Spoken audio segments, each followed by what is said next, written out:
Hey guys, tonight we slip into a story where power isn't hidden in a crown, a sword, or even a pile of gold coins. It's tucked into strands of hair. Imagine you, stumbling half asleep into a smoky Frankish hall sometime around the 6th century, and the first thing you notice is not the weapons or the feasts or the sticky smell of spilled mead. It's the kings. They're sitting there with hair so long and wavy, you half expect a shampoo commercial to start playing. You could almost laugh, except every eye in the room treats that hair like it's nuclear power. Cut it, and poof, your throne's gone. And you probably won't survive this because, well, you'd never last in a world where your barbershop appointment decides the fate of kingdoms. Imagine forgetting to tip your stylist. Oops, there goes your dynasty. So, before you get comfortable, take a moment to like the video and subscribe. But only if you genuinely enjoy what I do here. And while you're settling in, drop your location and local time in the comments. I love knowing exactly where and when you're listening from. Now, dim the lights. Maybe turn on a fan for that soft background hum, and let's ease into tonight's journey together. You step closer to the throne, and there sits a Merovingian king. His hair isn't just long. It's carefully maintained, brushed, perfumed, and shining in the dim glow of torches. To modern eyes, it might look like he's trying out for a medieval boy band, but to his people, it's the ultimate badge of authority. The Frankish dynasty, the one historians call the long-haired kings, made hair not just fashion, but a political constitution. A ruler's locks were treated as sacred, tied to legitimacy, sacred ancestry, and the invisible aura of power. One mainstream fact you'll often hear: Gregory of Tours, the 6th century bishop and historian, explicitly wrote that Merovingian kings weren't supposed to cut their hair. It wasn't just style. It was the law of tradition. Short-haired men might fight bravely, win battles, and even govern competently, but without the long hair, they couldn't claim the royal seat. It's as though the scalp itself broadcasted royal bloodlines louder than any herald. Now here's your quirky tidbit. Some sources suggest that Merovingian kings believed their long locks acted almost like Samson's strength in the Bible. Cut them off, and not only was the king powerless, but he might also be spiritually neutered. Just a handsome guy suddenly downgraded to regular status. This fear wasn't just theoretical. More than once, rival nobles staged coups not by killing a king, but by cutting his hair. A pair of scissors was, weirdly, deadlier than a sword. Historians still argue whether this was an actual religious belief or simply a clever form of political theater. After all, hair is visible, public, and hard to fake. If your authority is literally on your head, everyone can check it at a glance. Did the kings themselves really believe they had mystical follicles? Or were they just leaning into cultural superstition to protect their thrones? As you shuffle in the torchlight, you notice servants carrying ornate combs made of ivory and gold. The king's hair gleams like polished bronze, and everyone's gaze lingers on it in silent reverence. You think of your last bad haircut and wince. This man could lose a kingdom if a barber sneezed. Jokes aside, hair in Merovingian society was heavy with symbolism. Where today we might think of crowns or scepters, back then, a king's true crown was his hair itself. Of course, this obsession could look a little silly from the outside. Imagine being a Roman ambassador showing up to negotiate and realizing your host spends more time oiling his curls than sharpening his swords. Yet, the Romans and Byzantines had their own hair politics. Short hair symbolized discipline, military rigor, and Roman order. To them, these Frankish monarchs probably looked wild, untamed, maybe even barbaric. But for the Franks, that was the whole point. Long hair screamed, "I am untouchable. I am ancient. I am ordained." There's a soft absurdity to it too. Picture being a Frankish guard, told to protect the royal head not just from daggers, but from clumsy barbers. You might spend your day worrying less about assassination attempts and more about accidental snips. It makes you wonder if they had royal hairdressers who were considered as politically dangerous as spies. After all, one bad haircut could topple a dynasty. The ritual grows heavier the more you watch. Every lock seems to carry centuries of myth. The Merovingians trace their line back to a semi-legendary figure named Merovec, supposedly born of a queen and a mysterious sea creature. If your dynasty claims supernatural beginnings, why not double down with supernatural hair? It framed the king's face like a halo, making him look both otherworldly and stubbornly human. In a way, you realize this tradition was practical. Long hair marked the royal body as different. No imposter could easily slip in. If you saw a tall figure with tumbling locks flowing onto his shoulders, you knew it was the king. That visual identity carried weight. It's the same way modern uniforms or logos instantly tell you who's in charge. The hair became a brand, a living insignia. And yes, the contradictions are everywhere. Some kings were strong, ruthless warriors. Others were weak figureheads controlled by powerful nobles. Yet, long hair smoothed over those differences. Even if a king couldn't rule effectively, his flowing mane still reminded everyone of tradition. In a weird way, hair was political duct tape, holding together a dynasty that often wobbled precariously. So here you are, in that smoky hall, watching the flicker of firelight across shining hair. Power rests not in steel or scripture, but in strands brushed smooth and perfumed with oils. You can't help but wonder what it feels like to sit in that throne and know your entire authority dangles from follicles you can't even see without a mirror.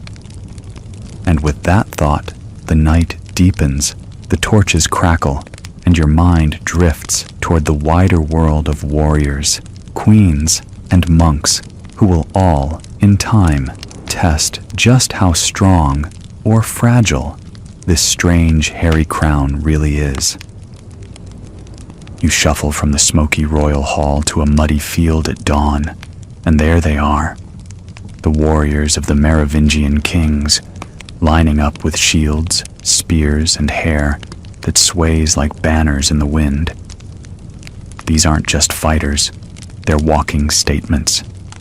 Their long manes serve as both decoration and intimidation, like a natural helmet plume that never falls off. You see a line of Frankish horsemen, each with braids knotted close to the skull, others letting strands fly free, and you can't help but think, they look like a medieval rock concert just waiting to break into song. The practical logic hits you. Hair was armor for the imagination. When you faced a Frankish army, you weren't just staring down blades.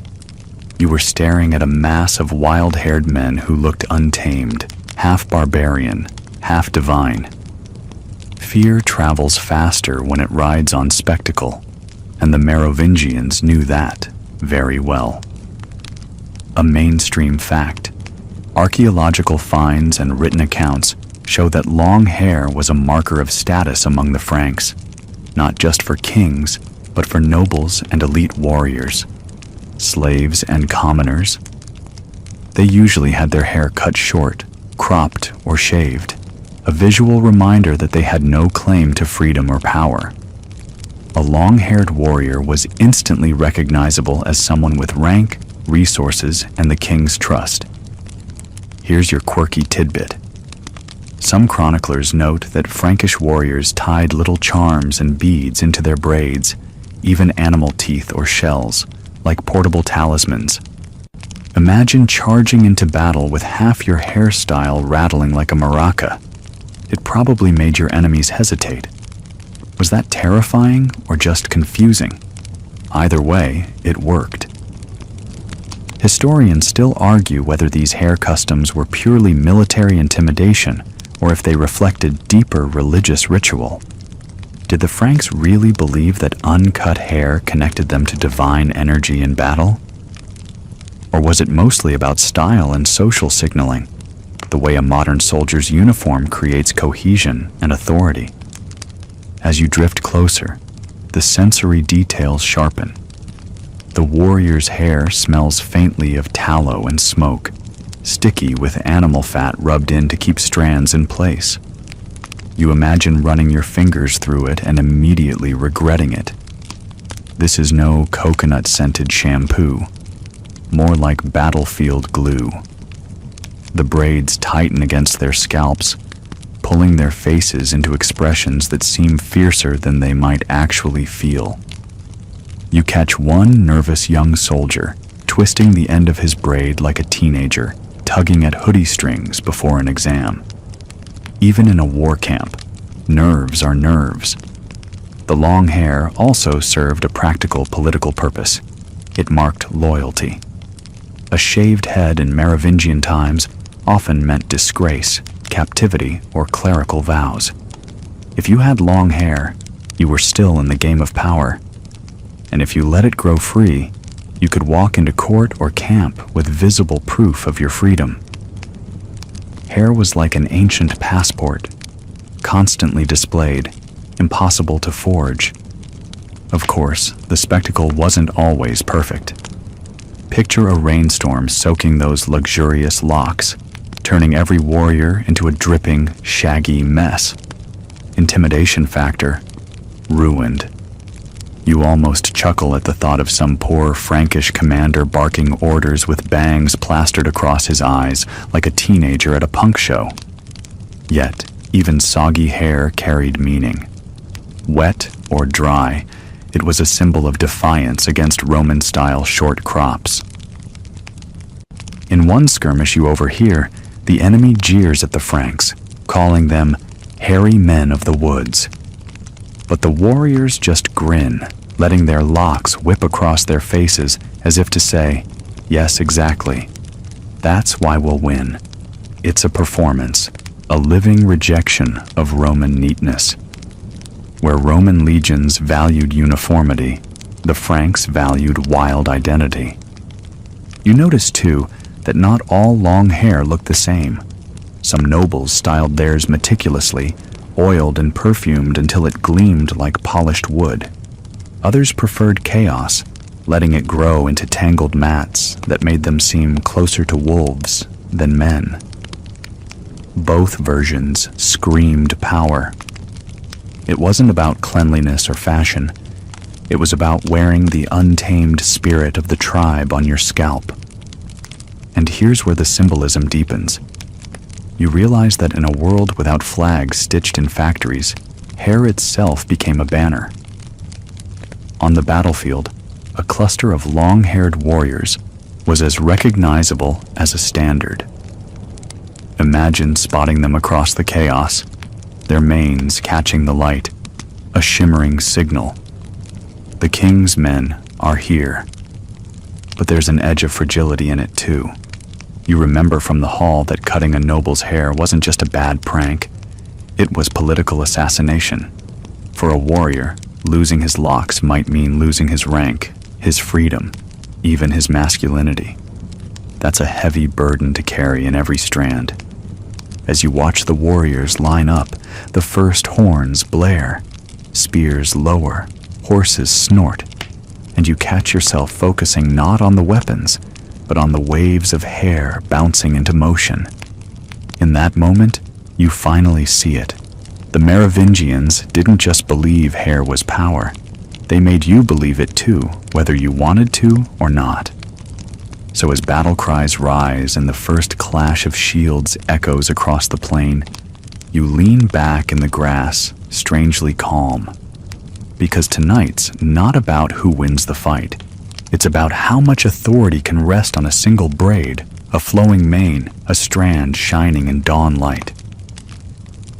You drift from the clamor of the battlefield into a quieter place, somewhere between forest and riverbank, where the ground smells of damp earth and the sky folds into mist.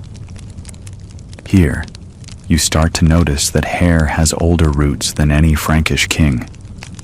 It belongs to something deeper, something sacred. Long before the Merovingians styled their locks into royal insignia, the people of Gaul had seen hair as a spiritual bridge, a connection to the divine and the natural world. You picture druids in linen robes, their own hair uncut, whispering spells under oaks. Hair, for them, wasn't just decoration, it was life force.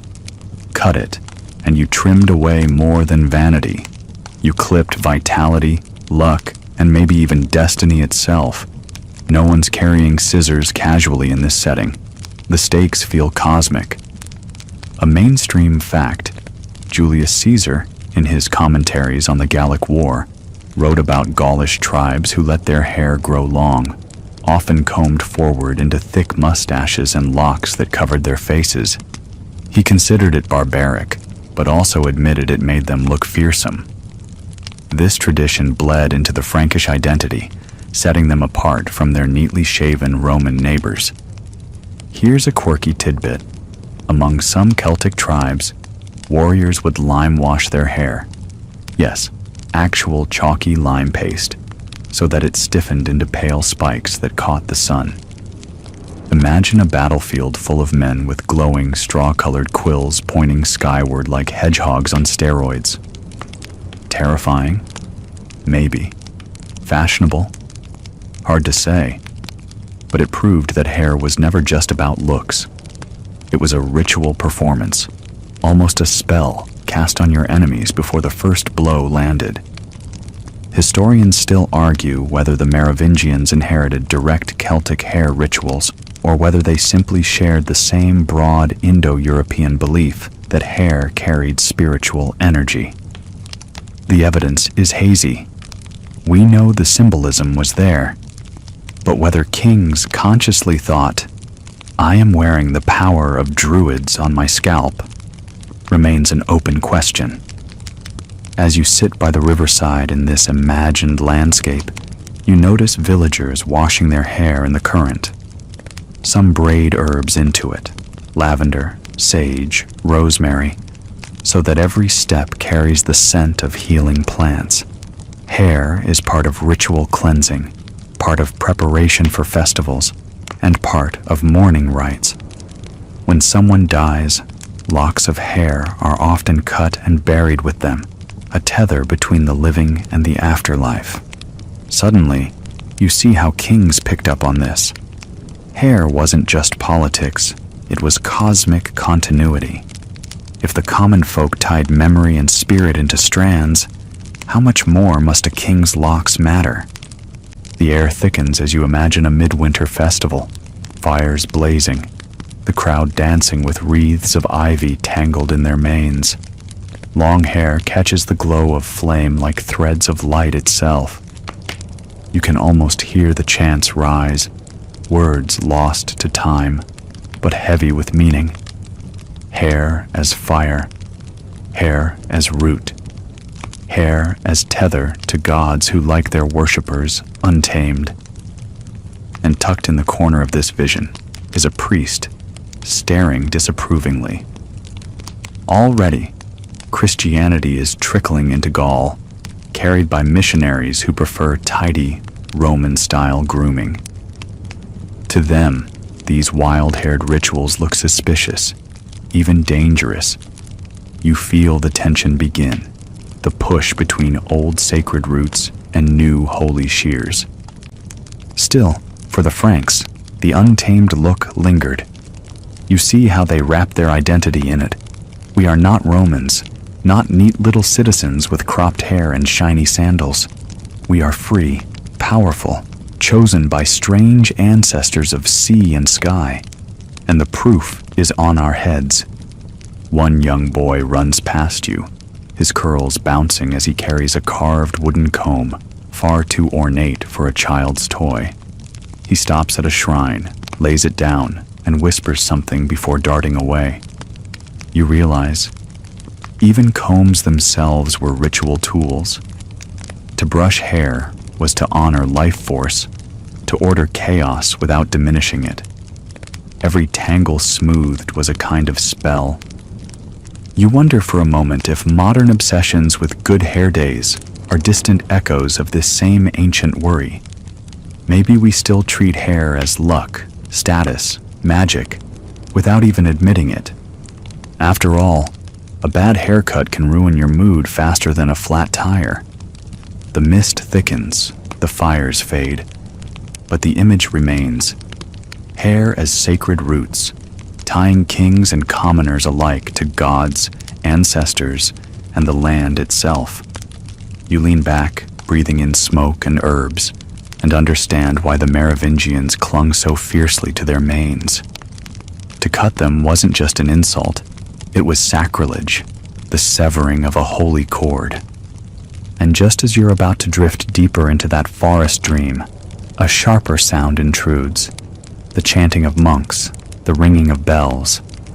The question forms in your mind: what happens when this sacred hair meets the scissors of the church? The bells keep ringing as you shuffle forward, and the forest mist clears into a stone courtyard where monks pace in rows. Their heads gleam in the sun, half-shaven in neat circles, the infamous tonsure. Against them, the Merovingian kings stand with hair flowing to their shoulders, like rebellious teenagers showing up at a military academy with glittery mullets. You can practically feel the tension. One side insisting that holiness requires the razor, the other side clinging to locks as though salvation itself is tangled inside. And here's the tricky part. The kings were Christian, at least officially. The baptism of Clovis, the famous early Merovingian king, is often marked as the moment the Franks became Catholic allies instead of just another pagan tribe. You picture the scene: priests pouring water over Clovis's head, whispers echoing about whether the holy rite should include, well, a haircut. It didn't, but the thought lingered. How do you reconcile wild, uncut hair with the clean, orderly look of a Christian ruler? One mainstream fact: the early medieval church often saw unshorn hair as suspicious. Priests and monks kept hair cropped or shaved as a sign of humility. The idea was simple: less vanity, less distraction, more focus on God. Bishops would occasionally scold laymen, even nobles, for growing their hair too long.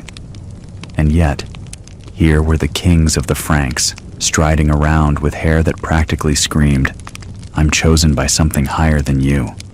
Your quirky tidbit. In some cases, bishops tried to negotiate, arguing that long hair could stay, but only if it was tied neatly or covered in church. Imagine a royal king being told, "Yes, sire, your mystical mane may remain, but only if you put it in a bun during Mass." That's one medieval dress code you'd pay to see enforced. Historians still argue whether Clovis and his successors truly believed in the spiritual power of their hair, or whether they used it mostly as propaganda, a stubborn badge of identity against Roman Christian norms. Was it about faith, or about refusing to give up what made them Frankish? You watch a procession of bishops confronting a Merovingian ruler, their fingers wagging like stern parents. They complain that the long hair smacks of paganism, of vanity, of rebellion. But the king, lounging on his carved chair, barely listens. He toys with a braid, smiling faintly, as if to say, "This is my crown. You want it gone? Come and cut it yourself."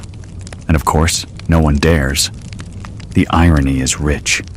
Christianity preached humility, but royal charisma still mattered. A Merovingian king couldn't just look like an ordinary monk with a cropped fringe. His presence needed theater. The hair was stage lighting for his sacred role, glowing in candlelight, catching eyes during ceremonies. Even bishops who grumbled about it probably felt a little thrill of awe when those golden brown waves shimmered against an altar. Meanwhile, in villages, ordinary people mixed Christianity with older folk beliefs. They didn't see a contradiction in thinking baptism made you holy while long hair kept you lucky. For them, the king's flowing locks symbolized both Christ's blessing and ancestral power. Why choose one when you could have both? You notice a priest writing a letter, maybe to Rome, complaining about barbarian excess. His quill scratches angrily across parchment, but you imagine the Pope reading it and sighing. Sure, maybe the Frankish kings look wild, but they're useful allies. Better shaggy Christians than no Christians at all. Then there's the moment of compromise. You spot bishops sprinkling holy water on a king's head, blessing the hair itself. If you can't cut it, sanctify it. Suddenly, the royal mane is not pagan, but sacred, a vessel of divine right. Problem solved, or at least postponed. As you stand there, you think about modern parallels, like when a workplace allows a casual Friday so everyone feels balanced between strict rules and personal identity. The Merovingians basically invented medieval casual Fridays, except instead of jeans, it was flowing hair that broke the dress code. But the tension never fully disappeared. For every bishop who tolerated it, another wrote sternly that long hair distracted rulers from virtue. And for every king who flaunted his mane, there was the nagging fear. What if one day the church's scissors finally won? The bells fade into softer echoes. You picture the king leaving the chapel, his hair catching sunlight, a reminder that compromise had its limits. For now, the hair remains untouchable. But in the shadows, rivals are already sharpening blades, not to kill, but to shear. You shuffle from the stone courtyard into a dim hall filled with whispers and perfume. The air here doesn't smell of sweat and horses. It smells of politics, thick and dangerous. You've stumbled into the world of queens, princesses, and rivals, where scissors, not swords, are the sharpest weapons. Long hair may look invincible on the battlefield, but in the hands of a clever court conspirator, it's frighteningly fragile. You notice a queen, seated with her ladies, pretending to embroider while her eyes dart toward the door. She's plotting. Not against her husband directly. Oh no, that's too risky. But against his heirs or rivals. And her chosen tool is not poison or dagger, but a quiet pair of shears hidden in a basket. A mainstream fact, Merovingian history is filled with stories of royal children and princes being tonsured, having their hair cut off as a way to eliminate them from the line of succession. Once shorn, they were often packed off to monasteries, alive, breathing, and technically safe, but no longer dangerous. Haircut equals career over. Now for your quirky tidbit. Gregory of Tours tells us of a queen named Fredegund, infamous for schemes that made Game of Thrones look like Sesame Street. While she did plenty of bloody deeds, her rivals knew the fastest way to humiliate her sons was to snip off their curls. Some records even suggest scissors were smuggled into royal nurseries. Imagine tiptoeing past guards not with daggers, but with the medieval equivalent of craft scissors. Historians still argue whether queens themselves orchestrated these hair-based coups, or whether clerics and nobles manipulated them. After all, women at court often acted through intrigue rather than open force. Was the shearing tactic a female-coded weapon of power, or simply the sharpest tool available to anyone who wanted a rival sidelined. The scene sharpens in your imagination. A young prince sleeping, curls spilling across a silk pillow. His nurse hums softly, but her eyes keep darting toward the hallway. Then, the rustle of skirts, the glint of steel, and a queen's conspirator steps forward. Snip. The sound is tiny, almost innocent, but its consequences thunder through the palace. The child wakes, reaching for his missing hair, unaware he's just lost an entire future crown. Hair was so tied to kingship that cutting it became both punishment and exile. Unlike execution, it didn't create a martyr. It erased a threat without spilling blood. Clever, subtle, and brutal in its own way. You can almost hear Fredegund chuckling from some corner of history, appreciating the efficiency. But scissors weren't just used on children. Rival brothers, captured uncles, even adult kings faced the shears. To cut their hair was to brand them powerless, like declawing a lion. You can picture it, a defeated king dragged before his captors, not slain, but seated on a stool while attendants shear him like a sheep. The crowd gasps louder at the haircut than they would have at a sword thrust. And the humiliation lingered. A shaved head advertised disgrace every time the man walked into a room. He might still breathe, still speak, even still command respect privately, but without hair, the public knew. He is no king.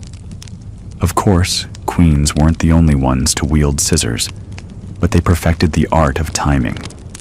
While men clashed on battlefields, women played the long game in chambers and nurseries. And sometimes, that quiet snip in the night decided dynastic fate more effectively than 1,000 soldiers. You glance back at the embroidering queen, and she finally smiles. Not because she's finished her thread work, but because somewhere in the palace, a child's curls are being swept into a basket.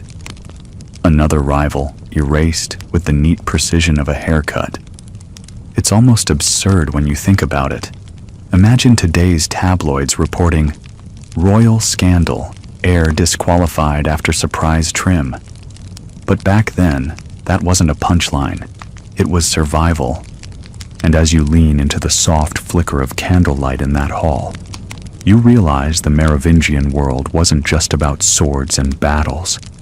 It was about scissors, schemes, and the delicate power of a single lock of hair. Something fragile enough to cut in silence, yet powerful enough to change history forever. The chamber fades, and now you find yourself in a sunlit nursery, the kind filled with embroidered cushions, rattles carved from bone, and the faint sweet smell of honeyed milk. Instead of battle cries or whispered plots, you hear soft coos and lullabies. But don't be fooled. This room holds dynastic weight, because lying in those cradles are not just babies. They're hair heirs, tiny princes whose curls are already treated as sacred seedlings of royal power. You lean over one cradle and notice a nurse carefully brushing a baby's downy hair with a silver comb, as though every strand must be trained from birth. The child gurgles, half bald, half halo, but the adults around him treat those wisps like relics. It's almost funny. Imagine everyone fussing over whether your baby mullet proves divine right. And yet, here, it does. A mainstream fact. Merovingian children were considered royal the moment they were born, but their hair was the visible proof. Gregory of Tours describes how princes weren't allowed to have their hair cut, even as toddlers. Their untouched locks marked them as sacred, like little living relics of dynastic continuity. Here's your quirky tidbit. Some royal infants supposedly had their first curls tied with ribbons and stored in reliquaries, kept almost like holy objects. You picture a gilded box filled not with bones of saints, but with baby fuzz, proof that the family line was unbroken. Modern parents save baby teeth. Merovingians saved royal wisps. Historians still argue whether these practices were widely enforced across all royal children, or just ceremonial for key heirs.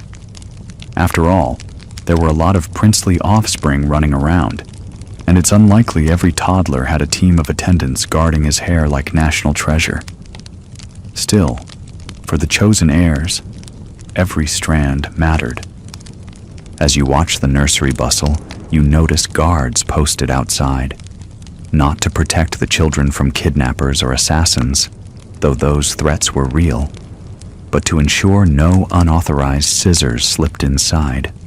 The paranoia was justified. We've already seen how cutting a child's hair could erase his claim. So in these cradles, every curl is guarded as fiercely as a castle wall. One boy toddles across the floor, curls bouncing, tugging at his nurse's skirt. He looks no different from any noble child, except the way people bow slightly when they see his hair. Even at 2 years old, his locks proclaim, "I belong to the throne." You can't help but smirk at the absurdity. In our world, a toddler's main authority is deciding which corner to scribble crayon on. In the Merovingian world, his curls already carry the weight of kingship. And you wonder about the pressure. Did these children grow up feeling like prisoners of their own follicles? Imagine a 7-year-old itching to shave his head in summer heat, only to be told, "Sorry, little one." The fate of the dynasty rests on those sweaty curls. Childhood rebellion must have been complicated. But the ritual of hair extended beyond safety. It was performative. At feasts or religious ceremonies, attendants would parade young princes forward, their curls gleaming in candlelight, proof that the dynasty had heirs. You can almost hear the murmurs. Look at those untouched locks. The line of Merovec continues. The babies themselves had no idea, but their very heads reassured nobles and subjects alike. There's a softer, almost touching side too. You picture mothers braiding ribbons into their children's hair, not just for show, but as an act of love wrapped in politics. A lullaby might end with a whispered prayer. May your curls grow strong, and may no hand ever take them. But shadows creep even into this nursery. You recall how often rival queens schemed against heirs, and you can almost sense the fear in every nurse's heartbeat. A child with curls intact is a future king. A child suddenly shorn is nothing more than a monk in training. No wonder the air feels tense, even among the toys and songs. As you drift back toward the door, you glance once more at the cradles. The children wiggle, unaware of the burden placed on them before they could even walk. For them, hair is not fashion or freedom. It is destiny, and the adults around them know it. Watching those curls grow the way you might watch crops ripen, praying no storm or schemer cuts them down too soon. You step out, the lullabies fading, and realize the stakes are about to rise. For if hair makes a king from cradle to throne, what happens when it's shorn in captivity? The answer is waiting in darker chambers where scissors slice futures away with brutal precision. You leave the nursery's soft hum and walk straight into a colder, harsher scene, a dim chamber where the floor is stone, the air heavy with silence, and a boy sits on a stool with wide, terrified eyes. His captors don't bother with chains or swords. Instead, they reach for shears. What follows is almost worse than death, the slow, deliberate cutting away of his hair. Among the Merovingians, captivity didn't always mean execution. Sometimes it meant humiliation, a ritual disqualification from power. You don't need gallows if a pair of scissors can erase a prince's future. A mainstream fact. Several Merovingian princes were indeed tonsured by rivals and sent to monasteries. The most famous case is Childeric III, often considered the last Merovingian king, who was deposed in 751. He wasn't killed, but tonsured, then tucked away in a cloister, where his hairless head meant he could never again claim the throne. Your quirky tidbit. Some stories suggest captured royals wept not from pain, but from the sound of the scissors themselves. Like each snip was a bell tolling the death of their authority. Imagine losing not only your hairstyle, but also your identity, your status, your very future, all in the space of a few snips. Historians still argue whether the ritual was always absolute. Did cutting hair really, truly end someone's chance at power forever? Or could rare exceptions exist? The records don't agree. Some whisper that a prince might regrow his hair in exile, hoping for a comeback. Others say, once cut, the sacred thread was severed forever. In this chamber, you see why no one wanted to risk it. The boy clutches at his curls, but the attendants hold him steady. Each strand falls like a piece of treasure hitting the floor. When it's over, he doesn't look royal at all. He looks ordinary, shorn, anonymous, stripped of the shimmering aura that once marked him as chosen. The ritual humiliation didn't end with scissors. Often, the newly shorn prince was forced into monastic life. Shaved head, tonsure, robe, prayers. It sounds gentle compared to execution, but you realize it was a kind of living death. A boy raised to inherit armies, and lands would now inherit a psalter and a candle. The choir replaced the throne. And it wasn't just children. Adult kings, captured in defeat, sometimes faced the same ritual. Picture a battle lost, a king dragged in chains before his rivals. Instead of a sword at his throat, someone brings scissors to his head. A crowd gathers, gasps, and maybe even cheers as locks fall away. The symbolism is perfect. The man still breathes, but the king is gone. You think about how modern punishments use uniforms, prison jumpsuits, shaved heads in military camps, to erase individuality. The Merovingians were doing a medieval version. A haircut became a sentence, a way to announce, you no longer belong to yourself, you belong to obedience. Still, the fragility of it makes you chuckle darkly. Imagine your entire royal career hinging on something as flimsy as hair. One unlucky barber visit, and your throne evaporates. Forget coronations. Just keep your stylist happy. It's ridiculous, and yet, it worked. Sometimes the captors saved the cut locks as proof. You can almost see a noble lifting a bundle of curls high, showing the crowd. Here, his power is gone. Like waving a severed head, but cleaner, more politically palatable. You watch as the boy in the chamber is led away, tears streaking his face. He's not dead, but he may as well be. The nobles around him nod solemnly, satisfied that the dynasty has been trimmed back without spilling blood. The silence afterward is heavy. You notice the fallen hair scattered across the floor, glinting in the torchlight. It looks almost alive, as if the power hasn't quite drained out yet. You imagine attendants sweeping it into baskets, maybe even burying it to prevent sympathetic magic. After all, what if someone tried to weave it into a charm to restore the prince's claim? The air grows colder, and you realize this chamber of captives is part of the great paradox. Hair could elevate a man to untouchable majesty, but the same strands could doom him when cut. In captivity, the shears were sharper than any executioner's blade. As you step back into the shadows, you know the story doesn't end here. Because if kings lose their power through shearing, there's another group waiting to claim meaning in their own shaved heads.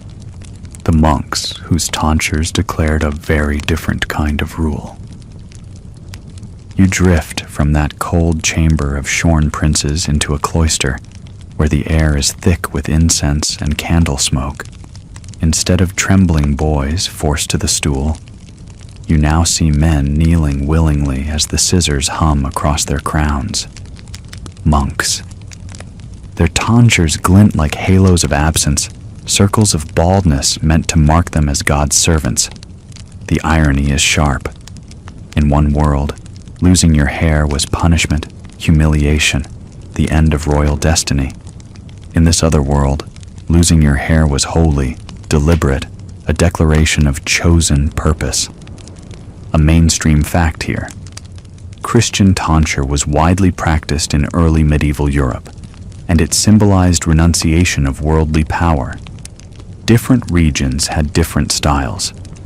The Roman tonsure shaved the crown, leaving a fringe. The Celtic tonsure shaved the front of the head from ear to ear. The very shape of your bald spot became a theological argument. The quirky tidbit? Rival groups of monks literally squabbled over haircuts. One style was said to imitate the crown of thorns, another mocked as the tonsure of Simon Magus, a biblical sorcerer. Imagine holy men bickering over who had the holier bald patch, like a divine version of arguing whether mullets or mohawks are more authentic. Historians still argue whether the practice of monastic tonsure influenced the Merovingians' idea that cutting hair stripped power. Was it direct borrowing from the church?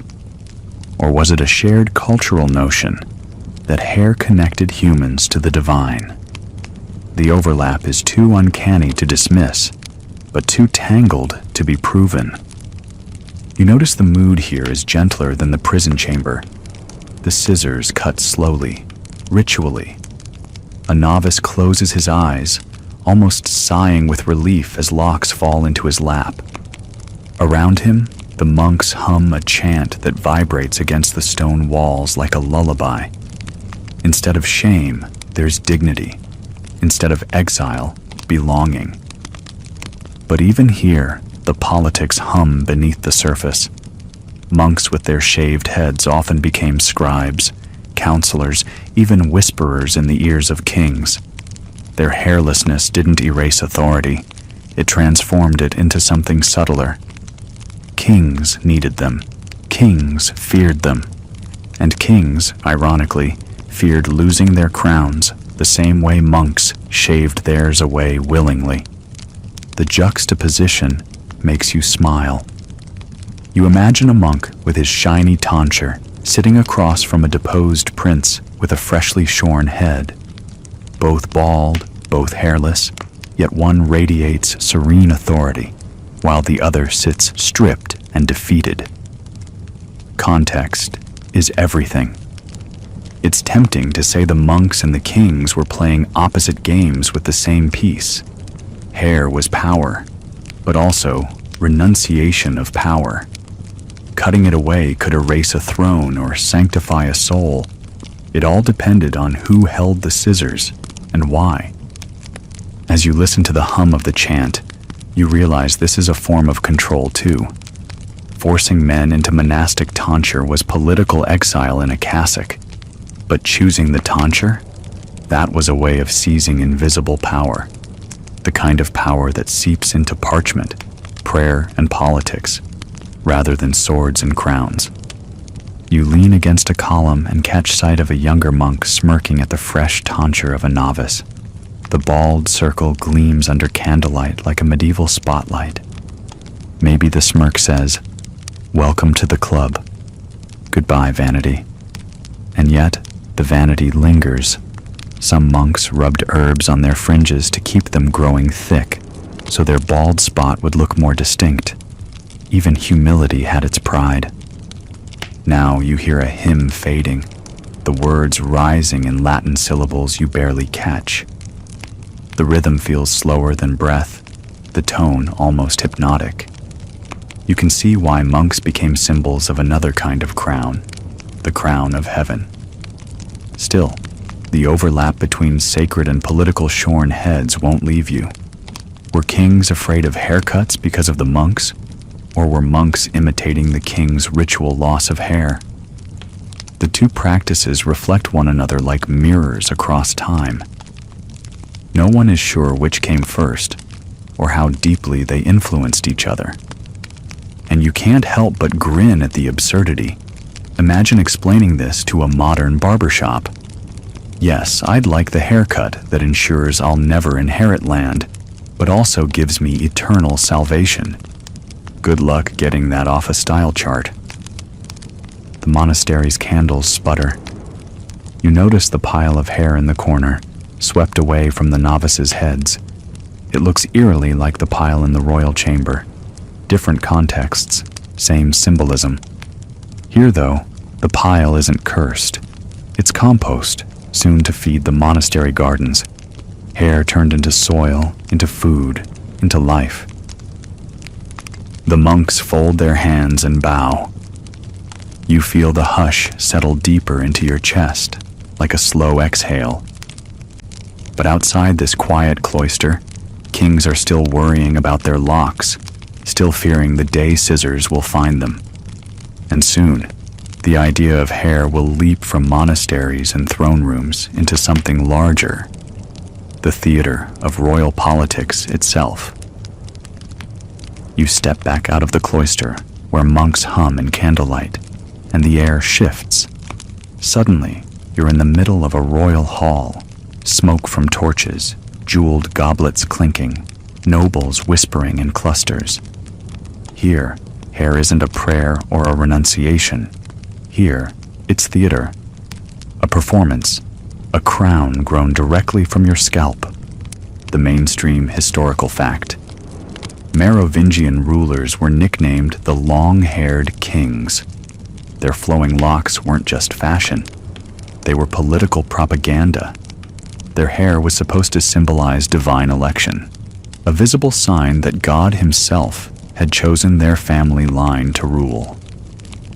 When a Merovingian king walked into a gathering, the length and gleam of his hair told the story before he even spoke. The quirky tidbit? Chronicles tell us of kings so protective of their locks that attendants were forbidden to cut even the tiniest strand. Think of it as the medieval version of a celebrity contract writer. No scissors shall come within 3 feet of my royal head. There are even tales of rulers who measured their hair like trophies, letting it cascade down their backs to make sure everyone noticed the symbolism. Historians still argue whether all Merovingian kings truly kept their hair dramatically long, or if the label long-haired kings was partly metaphorical. Was it literally Rapunzel-level hair, or just long enough compared to clean-shaven warriors and tonsured monks? The debate lingers because descriptions are grand, but actual hair relics are, well, a little sparse.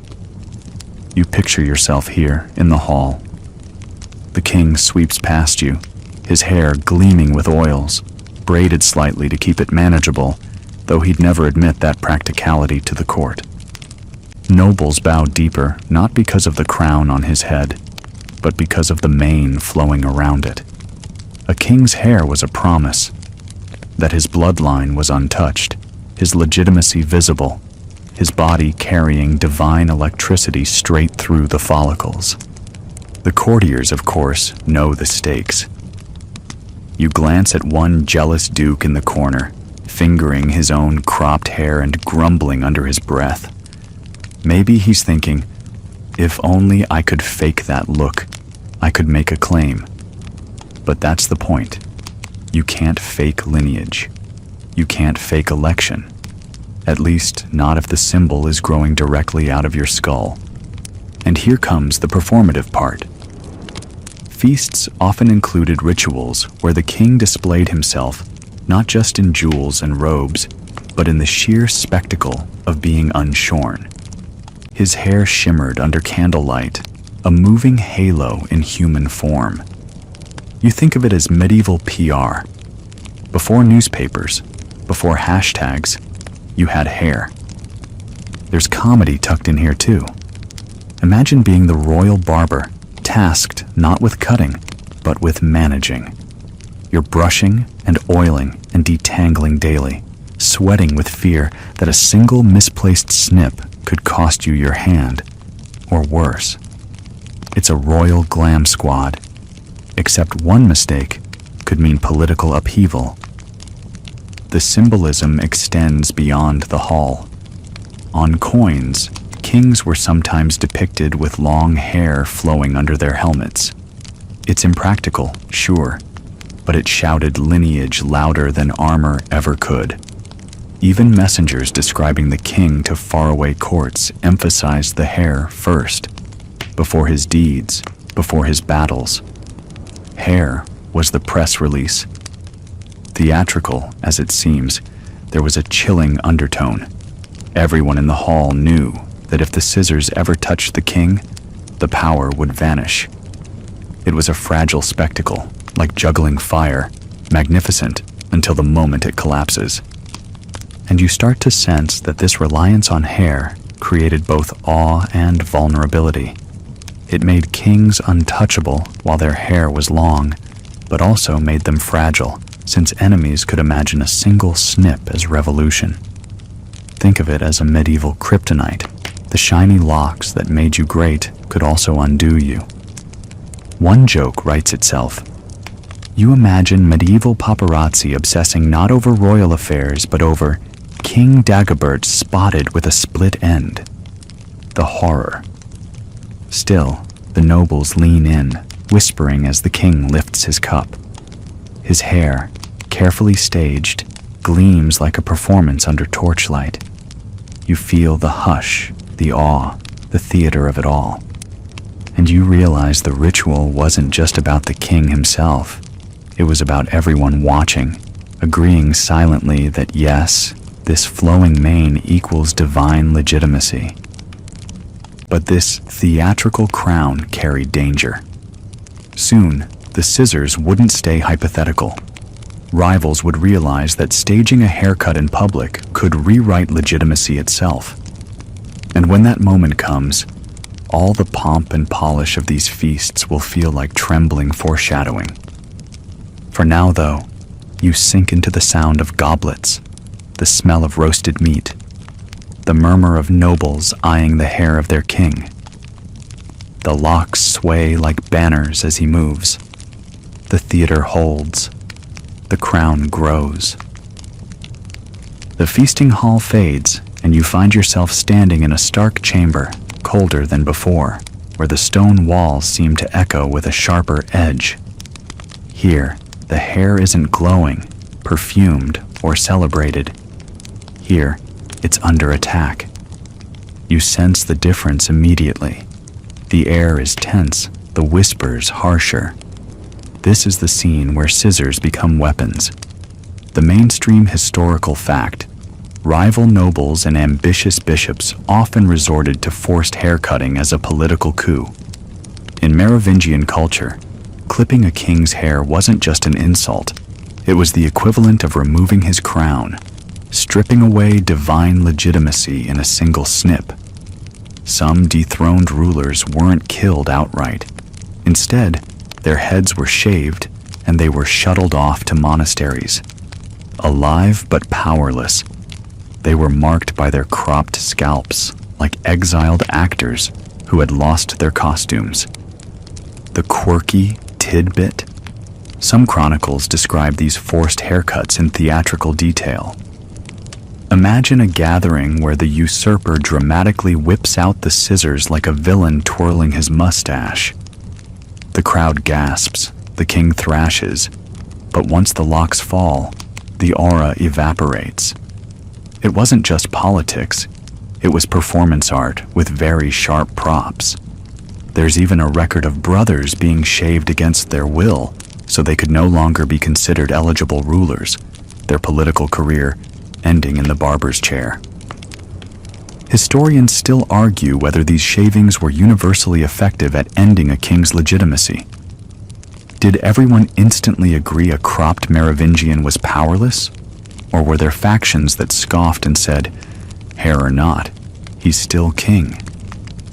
The chroniclers, often monks, delighted in framing the haircut as a total obliteration of royal dignity, but modern scholars wonder if power was ever that simple.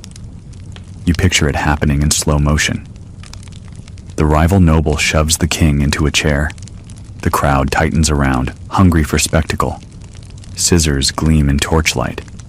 A lock falls. Gasps echo. The king's face, once framed in a golden mane, now looks exposed, vulnerable, shorn of his mystical halo. It's like watching someone unplug a neon sign. You can feel the electricity drain away. The haircut itself became an act of public theater. No secret trimming in a back room. Oh no, this had to be done in front of witnesses, sometimes in churches, sometimes at feasts, so that the whole court could absorb the humiliation. Think of it as a medieval press conference, except the microphone is hair falling on stone. You can't help but smirk at the absurdity. In this world, power balances on something as fragile as whether you've had a trim. Imagine a rival duke today trying to overthrow a president by sneaking up with clippers at a press briefing. Democracy is canceled, buzz cut achieved. But the stakes here are deadly serious. A shaved king was often packed off to a monastery where monks finished the tonsure. He'd spend the rest of his days in prayer, silenced by a haircut. Sometimes, though, the dethroned king plotted a comeback, waiting for his hair to grow again, like a superhero regaining his powers.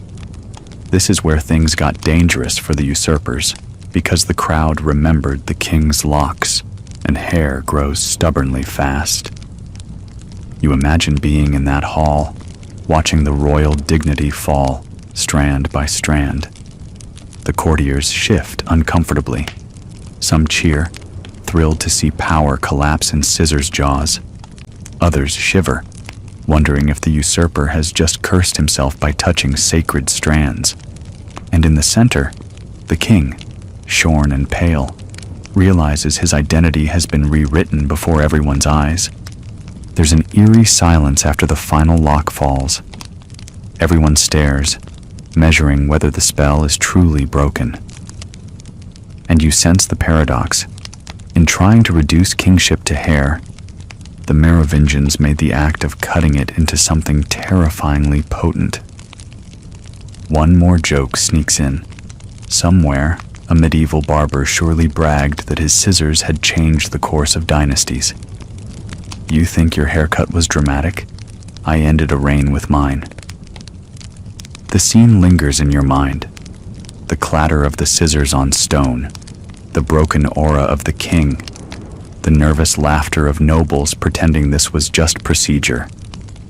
You realize how fragile the theater of power really was. Not bloodshed, not war, just a haircut. And somewhere in the silence, the faint awareness creeps in. This weapon will be used again. Kings will live under the shadow of scissors, aware that their power could vanish as quickly as a lock hitting the floor. The echoes of falling hair fade, and you drift into another chamber, warmer now, filled with the strange hush of candlelight and faint murmurs of prayer. This is the monastery, the inevitable destination for so many dethroned Merovingians.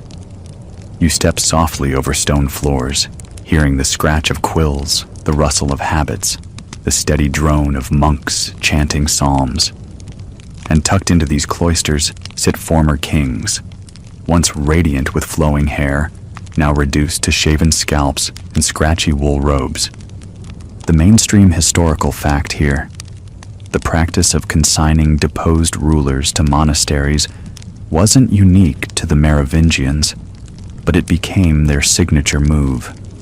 Rather than spilling royal blood and risking curses, they neutralized rivals by shearing them and shoving them into religious life. It was tidy, it was symbolically powerful, and it kept the dynasty free of stains of regicide. Think of it as the medieval equivalent of early retirement, except enforced and hairless. The quirky tidbit: some of these monk kings weren't exactly model monks. Chronicles whisper of former rulers sneaking wine, complaining about meager meals, and even plotting escapes while pretending to chant psalms. Imagine a king who once dined on peacock sulking because the abbot only served lentils. It's like forcing a celebrity chef to live in a silent retreat.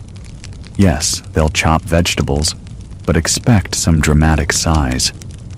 Historians still argue whether these monasteries were prisons in disguise or genuine conversions. Were these kings stripped of their titles and forced into spiritual exile? Or did some embrace the new role sincerely, retreating from the cutthroat court into a quieter life? The record is blurry, with some stories framing these ex-kings as humbled saints, while others hint they were bitter captives disguised in cassocks. You imagine the experience. A king sits on a wooden bench in a drafty hall, his head smooth under the candle's glow. Monks drone Latin verses, but his mind races with memories of feasts, banners, and flowing hair. His fingers twitch as though still gripping a scepter.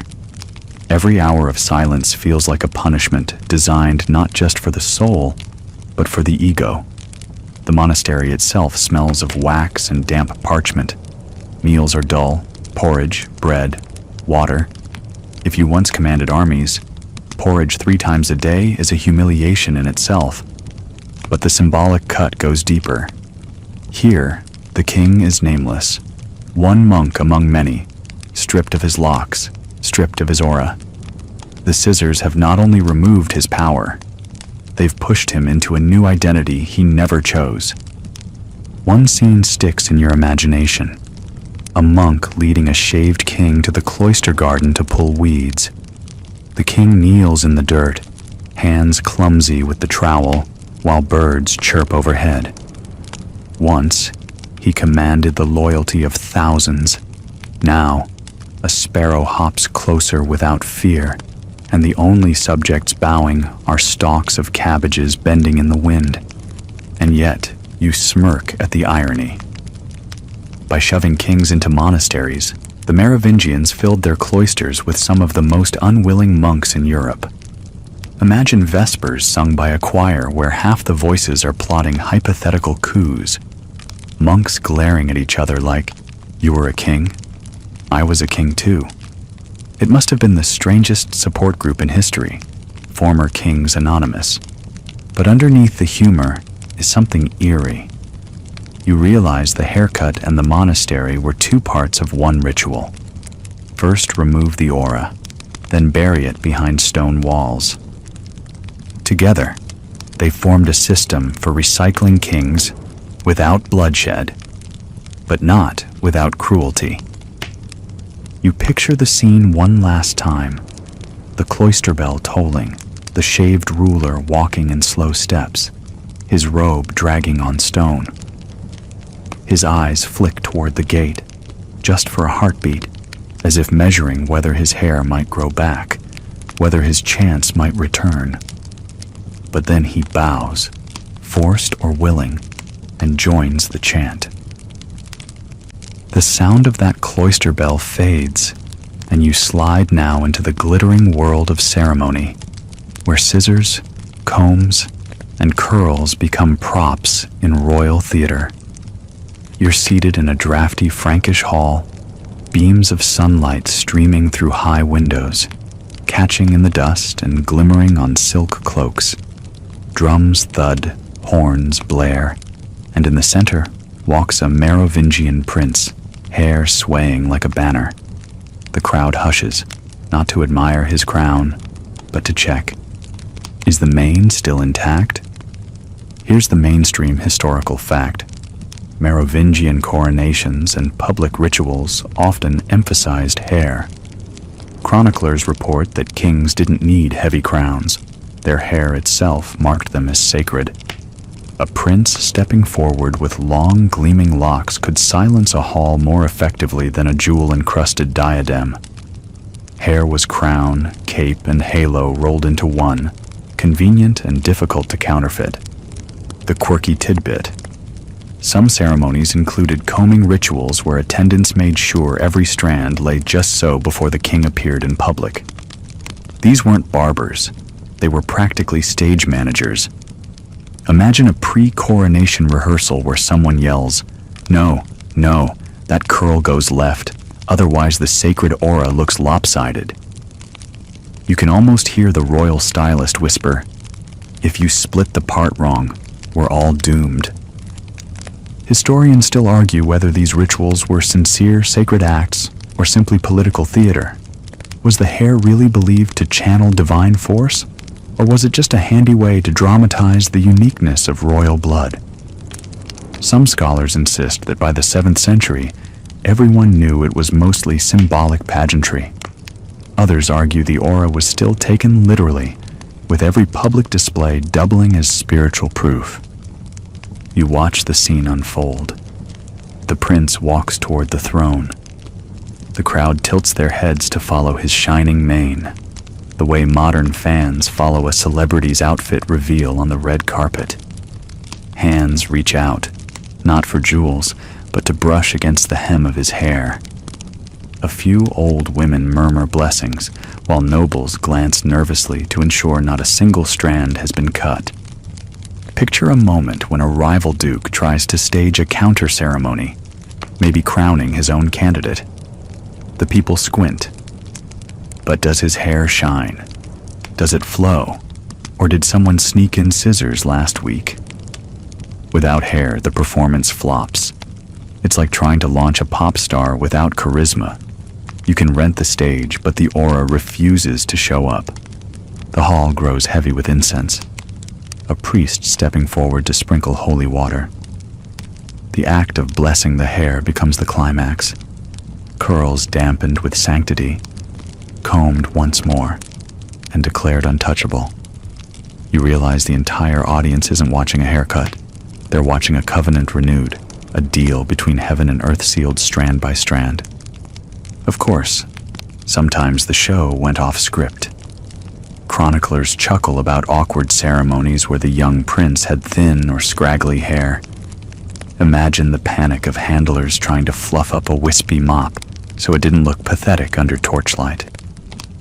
One clump falls wrong, and whispers ripple. Maybe the gods didn't bless this one. It's royal anxiety distilled into split ends. Your senses slow. You hear the comb scrape softly, the crowd murmur, the horns blare. Every sound sinks to the rhythm of the ritual, as if the entire court holds its breath until the hair is revealed, touched, and blessed. When the new king finally sits, long locks spilling over his shoulders, the audience exhales as though destiny itself has returned. You smile at the absurdity, yet you feel the weight. This isn't just a fancy grooming routine. It's political theater polished to perfection, where a haircut could make or unmake empires. The hall of ceremony fades, and now you drift into darker corridors, where the sheen of those long locks starts to dull. You sense that the Merovingian era is wobbling on its last legs. The kings still keep their hair, still sit in gilded halls, but behind them lurks a stronger figure, the mayor of the palace. He's the one with the keys, the coins, the contracts. The king's hair still shines, but everyone knows it's the political equivalent of a stage prop. Here's the mainstream historical fact. By the 7th and 8th centuries, the real rulers of the Frankish kingdom weren't the Merovingian monarchs at all. It was men like Pepin of Herstal and Charles Martel, the so-called mayors of the palace, who held power. The kings, kept around mostly for tradition, were sometimes called rois fainéants, or do-nothing kings. They sat around with long hair, acting as sacred symbols, while the mayors commanded armies, collected taxes, and made the actual decisions. The quirky tidbit.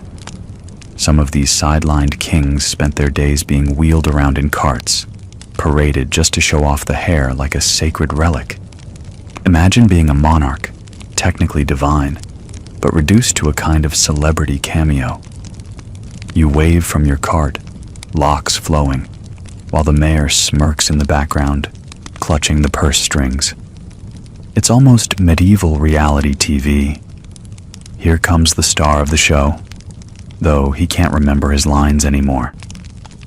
Historians still argue whether the fall of Merovingian power was inevitable or accelerated by their obsession with hair. Did their fixation on hair as symbol blind them to the need for actual governing? Or was the hair magic still politically effective right up until the Carolingians pulled the rug out? Some suggest the people still believed in the aura, but the nobility had grown cynical. Others argue everyone just got tired of waiting for a haircut miracle to solve tax collection. You picture the climax, Pepin the Short. Ironically, a man remembered as compact, practical, and no nonsense finally decides he's had enough of puppet shows. Around 751, he makes a move. He gets permission from the Pope to dethrone the last Merovingian king, Childeric III. And how does he do it? He has Childeric's hair cut off. With one stroke of the scissors, centuries of symbolism go tumbling to the floor. It wasn't just humiliation. It was cancellation. Once shorn, Childeric couldn't be king anymore. He was bundled off to a monastery, hidden away like a retired prop. You can almost hear the snip, a sound more devastating than the clang of swords, a small metallic whisper that ended a dynasty. The Hall of Memory grows hushed. You see nobles shifting their allegiance overnight. Yesterday they bowed to long hair. Today they nod to practical rule. The glow of sacred locks fades, replaced by the hammer blows of Charles Martel, the reformist streak of Pepin, and eventually the towering figure of Charlemagne. It's tempting to laugh, an entire dynasty toppled by scissors. But think of it this way. It's like pulling the plug on a neon sign. All the light, all the glamour, gone in an instant. No matter how strong the bulbs, without the current, the glow doesn't return.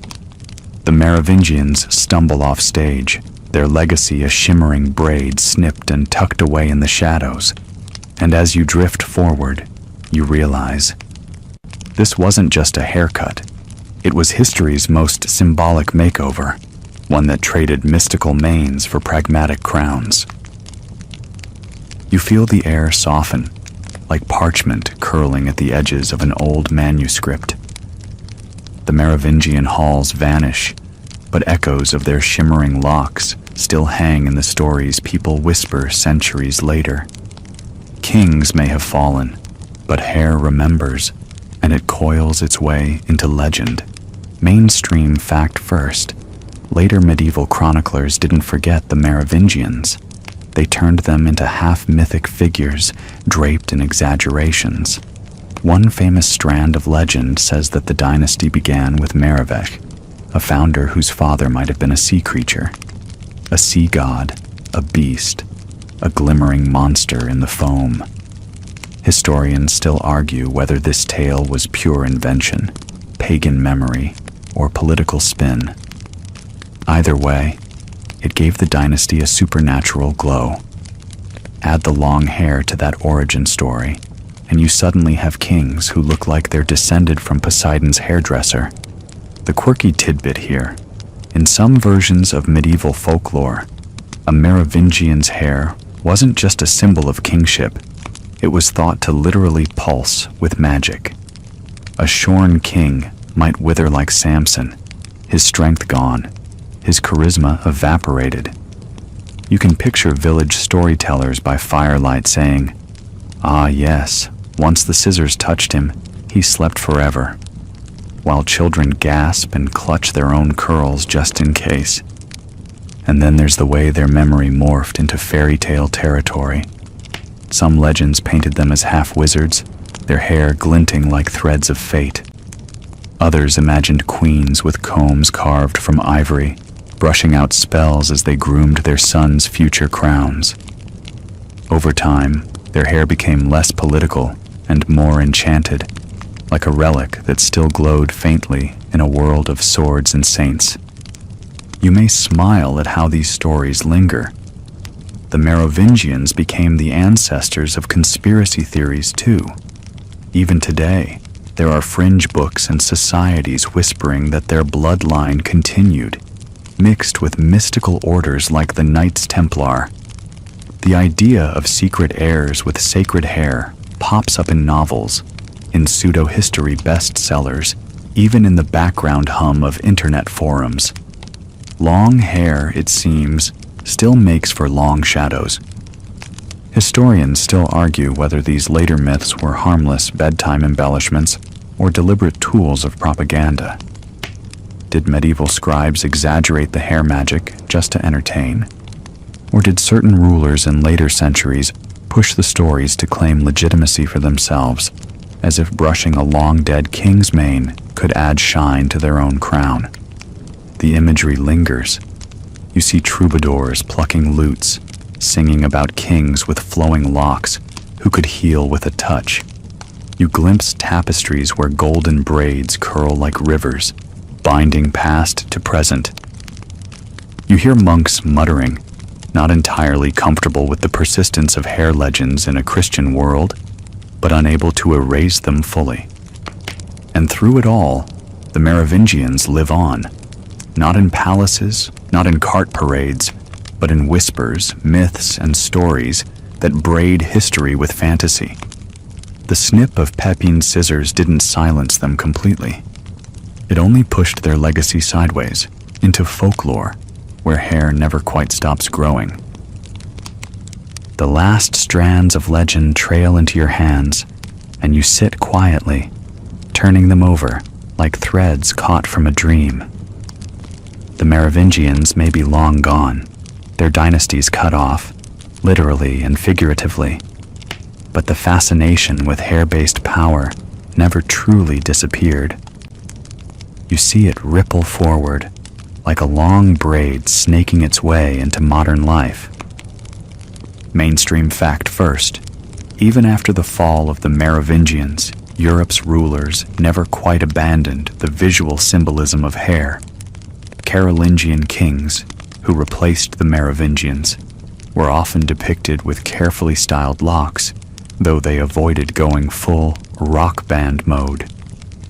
And in many later courts, French, English, and Spanish, hair fashion became an official statement of power. Louis XIV, for instance, the Sun King himself, made giant wigs a royal fashion industry. He practically weaponized hair in politics, reminding everyone that crowns sit higher when perched on a mountain of curls. Here's your quirky tidbit. In the modern world, dictators, rock stars, and celebrities all instinctively understand what those Frankish kings once did. Think of Elvis's pompadour, or Einstein's wild mane, or even political leaders whose barbershop choices trigger memes and diplomatic side-eye. Entire identity movements, hippies in the 1960s, punks in the 1970s, K-pop idols today, signal their rebellion or charisma through hair first, slogans later. You can shave your head to protest, dye it rainbow to make a statement, or grow it long as a badge of mystical strength. Whether you're a medieval prince or a TikTok influencer, people are still watching your hairline. And here's the scholarly debate. Historians still argue whether the Merovingians truly believed their hair contained magical power, or if it was just savvy political theater that got mythologized over centuries. Was it superstition, or was it brand strategy, the medieval version of a verified checkmark? We may never know, but what we do know is that the hair myth has persisted because it's relatable. We all understand the power of appearance, and we've all had a bad hair day that made us feel dethroned. As you reflect, you realize the thread continues into pop culture. Fairy tales like Rapunzel preserve echoes of hair as a conduit of strength. Fantasy franchises give kings, warriors, and wizards long, flowing locks as shorthand for otherworldly presence. Even professional athletes, from Samson-like linebackers to braided MMA fighters, play with the same unspoken logic. Hair is aura. So here you are, centuries later, still tugged by the same strand. You chuckle softly. Somewhere, a Merovingian ghost must be grinning, pleased that the scissors of history couldn't quite cut him out of the story. And now, the last joke before the lights dim. Imagine explaining to a 7th century Frankish noble that one day people would pay actual money for hair extensions. He'd probably clutch his relic comb and say, "Finally, proof the bloodline survived." The truth is simpler. Hair remains one of the most visible, malleable, and meaningful parts of who we are.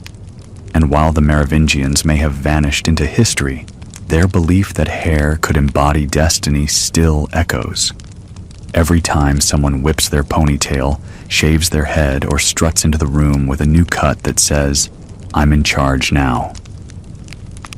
And now, as the echoes of those long-haired kings settle into silence, you let yourself drift. The scissors are put away. The combs lie still. The crowns, heavy with their woven strands of power, fade into the soft blur of memory.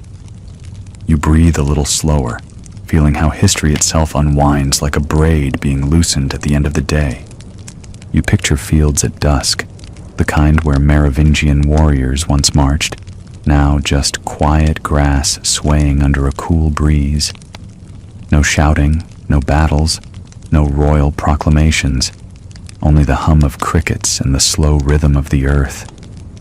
The long hair that once glittered in sunlight is now only a faint shimmer in the twilight, a memory curling back into the soil. Your own body feels heavier, softer, like you too have shed a weight. Imagine the calm of a comb moving gently through your hair, steady and unhurried, pulling away the knots of the day. Each stroke slower than the last, until all that remains is stillness. Historians may debate, stories may clash, but you don't need to untangle it all. You simply let the threads of the past fall quietly to your side.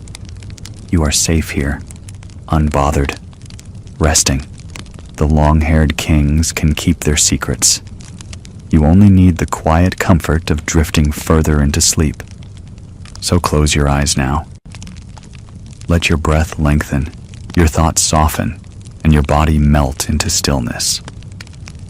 The world can wait until morning. For tonight, the only crown you need is the pillow beneath your head, holding you steady, keeping you warm.